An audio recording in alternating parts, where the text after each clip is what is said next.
Welcome back. రాష్ట్ర ప్రభుత్వం అత్యంత ప్రతిష్టాత్మకంగా నిర్వహించిన ప్రజాపాలన కార్యక్రమానికి విశేష స్పందన లభించింది. ప్రజాపాలనలో భాగంగా అభయహస్తం కింద దరఖాస్తుల స్వీకరణ శనివారంతో ముగిసింది. డిసెంబర్ 28 నుంచి జనవరి 6 వరకు 8 రోజుల పాటు ఈ కార్యక్రమం కొనసాగింది. స్వీకరించిన దరఖాస్తుల డేటా ఎంట్రీ ఈ నెల 17 నాటికి పూర్తి కానుంది. అనంతరం ఆయా పథకాలకు అర్హుల ఎంపిక మొదలవుతుంది. ఈ కార్యక్రమంపైన సీఎం రేవంత్ రెడ్డి సచివాలయంలో సమీక్ష నిర్వహిస్తున్నారు. దీనిపైన మరిన్ని అప్డేట్స్ మా ప్రతినిధి బ్రహ్మాజీ అందిస్తారు. బ్రహ్మాజీ, చెప్పండి, ప్రజాపాలన వ్యవస్థలో భాగంగా ముందు ఎలాంటి నిర్ణయాలు తీసుకోబోతున్నారు? గురు పోయిన డిసెంబర్ నెలలో ప్రారంభమైనటువంటి 28న ప్రారంభమైన ప్రజాపాలన సమీక్ష కార్యక్రమం ఈ నెల 6వ తేదీ వరకు 8 రోజుల పాటు సాగింది. మొత్తం మీద 1,25,00,000 పైగా దరఖాస్తులు ఇటు అప్లై చేసుకోవడం జరిగింది. అయితే దానికి సంబంధించి ఇప్పటికే డేటా ఎంట్రీ కార్యక్రమం అనేది స్టార్ట్ అయింది. అయితే ఈ నెల 17వ తేదీలోపుగా డేటా ఎంట్రీ కార్యక్రమం కంప్లీట్ చేయాలని చెప్పి ఇప్పటికే ప్రభుత్వం అధికారులను ఆదేశించడంతో సంబంధించిన వర్క్ కూడా నడుస్తుంది. ఇటు జీహెచ్ఎంసీ పరిధిలో చూసుకుంటే ఇక్కడ జీహెచ్ఎంసీ కార్యాలయాల్లోనూ, అదేవిధంగా వివిధ జిల్లాల్లో చూసుకుంటే ఆయా కలెక్టరేట్ ఆఫీసుల్లో కూడా ఈ కార్యక్రమం కొనసాగుతుంది. దానిపైన ఈ రోజు సీఎం రేవంత్ రెడ్డి సమీక్ష నిర్వహించబోతున్నారు. మొత్తం మీద ప్రమాణ స్వీకారం చేసిన తర్వాత ఇప్పటి వరకు పాలన అనేది 4 రోజుల పాటు కొనసాగింది. 4 రోజులకు సంబంధించినటువంటి దాని మీద ఇటు అధికారులతోనూ మంత్రులతోనూ ఈ రోజు సీఎం రేవంత్ రెడ్డి సమీక్ష సమావేశం నిర్వహిస్తున్నారు. దానికి సంబంధించి దీంతో పాటు ఏదైతే ఇప్పటికీ 2 గ్యారంటీలు అమలు చేస్తూ ఉన్నారు, తర్వాత మరి 3వ గ్యారంటీ సంబంధించి అమలు చేసే అంశంపైన కూడా ఈ రోజు సమీక్ష నిర్వహించనున్నట్టు తెలుస్తుంది. ఏదైతే గ్యాస్ కు సంబంధించినటువంటి రాయితీ ఉందో ఆ రాయితీ సంబంధించి దాని మీద ప్రధానంగా ఈ రోజు ఒక నిర్ణయం తీసుకునే అవకాశం కనిపిస్తుంది. వాస్తవానికి ఈ రోజు కేబినెట్ సమావేశం అనుకున్నప్పటికీ కూడా అందరికీ అదే సమాచారం ఇచ్చారు. కానీ కేబినెట్ సమావేశం కాకుండా కేవలం సమీక్ష వరకే నిర్ణయం ఈ రోజు పరిమితం అయ్యారు.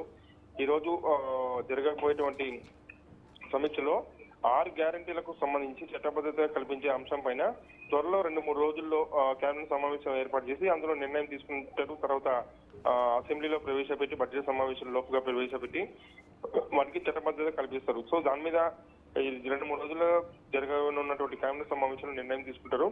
కాక ఈ రోజు ప్రధానంగా జరిగే సమీక్షలో మాత్రం ఏదైతే ఇంతకుముందు చెప్పుకున్నట్టుగా 3వ గ్యారంటీ సంబంధించినటువంటి అమలుపైన నిర్ణయంతో పాటు ఈ 4 రోజుల ప్రజాపాలన పైన కూడా సమీక్ష నిర్వహించి వచ్చిన అప్లికేషన్లు దానికి సంబంధించినటువంటి అప్డేట్స్ ఏవైతున్నాయో వాటన్నింటినీ కూడా అధికారుల నుంచి సమాచారం సేకరించనున్నారు. అదేవిధంగా ఈ రోజు ప్రజాపాలన సంబంధించినటువంటి వెబ్సైట్ ను కూడా అధికారికంగా లాంచ్ చేయబోతుంది ఈ ప్రభుత్వం.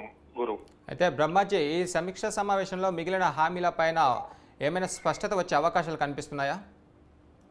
ఇప్పుడే చెప్పుకున్నట్టుగా మిగతా 4 గ్యారంటీలు ఏవైతున్నాయో వాటిలో ఒకటి 3వ దాని మీద ఈ రోజు నిర్ణయం తీసుకుంటారు. మిగతా వాటి మీద మాత్రం 2-3 రోజుల్లో కేబినెట్ సమావేశం ఏర్పాటు చేసుకుని దాంట్లో మిగతా గ్యారంటీల మీద నిర్ణయం తీసుకోవడంతో పాటు చట్టబద్ధత కల్పించే అంశాలపైన కూడా నిర్ణయం తీసుకుంటారు. సో త్వరలోనే కేబినెట్ సమావేశం జరగబోతుంది. దాంట్లో వీటన్నిటి మీద నిర్ణయం తీసుకుని వాటికి చట్టబద్ధత కల్పించే దాని మీద నిర్ణయం తీసుకున్నాక అసెంబ్లీలో వీటిని బిల్లు ప్రవేశపెడతారు వీటన్నిటికి సంబంధించి.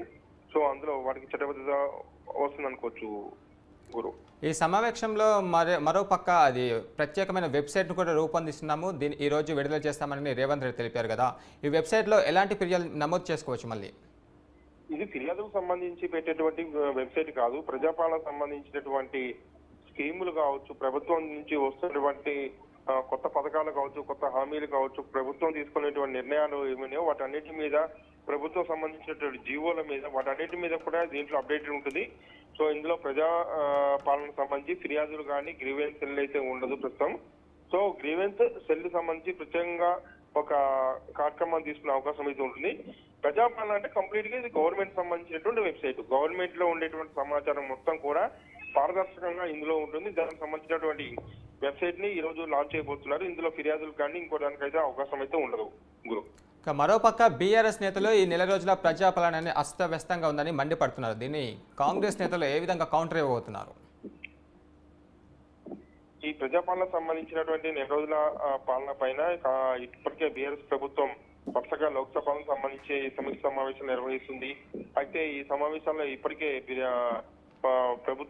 ప్రభుత్వం పైన ప్రజల్లో ఈ 4 రోజుల లోపే వ్యతిరేకత వచ్చిందని చాలా సందర్భాల్లో చెప్తూ వస్తున్నారు. ఆటో డ్రైవర్లకు కావచ్చు, మిగతా అంశాల్లో కావచ్చు, ఇది అన్నింటి మీద వస్తుందని చెప్పని కొన్ని కామెంట్ చేసినప్పుడు కూడా కాంగ్రెస్ పార్టీ వాళ్ళు కానీ మంత్రులు కానీ వీళ్ళందరూ కూడా ఇప్పటికే తిప్పికొట్టే ప్రయత్నం చేస్తున్నారు. సో దీని మీద కాంగ్రెస్ పార్టీ పెద్దగా సీరియస్ గా తీసుకోవడం లేదు. కేవలం నెల రోజులు కూడా కాకముందే వీళ్ళు వెంటనే ఈ యొక్క కామెంట్ చేస్తున్నారు. దాన్ని లైట్ తీసుకోవాలనే ఆలోచనలు ఉండవు. కాకపోతే ఒకళ్ళిద్దరు లీడర్లు అయితే కొంచెం గట్టిగానే కౌంటర్ ఇస్తున్నారు చెప్పొచ్చు గురు. Right, thank you Brahmaji.